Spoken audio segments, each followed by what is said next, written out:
জানেন কি মহান আল্লাহ তাআলা ইরশাদ করেন ولقد صرفناه بينهم ليذكروا فأبى أكثر الناس إلا كفورا আমি তাদের মধ্যে বিভিন্নভাবে নিয়ামত বিতরণ করি যেন তারা স্মরণ করে, কিন্তু অধিকাংশ লোক অকৃতজ্ঞতা ছাড়া কিছুই করে না।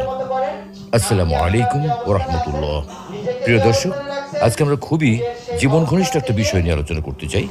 আমাদের জীবনে নানান দুঃখ কষ্ট, জীবন জীবিকার অনিশ্চয়তা এবং অর্থকষ্ট নিয়ে বিস্তারিত আলোচনা করতে চাই। কেন আমাদের জীবনে এইসব দুর্যোগ ও দুঃখজনক ঘটনা ঘটে, তার প্রকৃত কারণ অনুসন্ধান করতে চাই। প্রিয় দর্শক, ইসলাম বিদ্বেষীদের একটা কমন প্রশ্ন, আল্লাহ থাকতে এত প্রাকৃতিক দুর্যোগ কেন, এত ভূমিকম্প হয় কেন, বন্যা হয় কেন, দুর্ঘটনায় এত মানুষ মারা যায় কেন?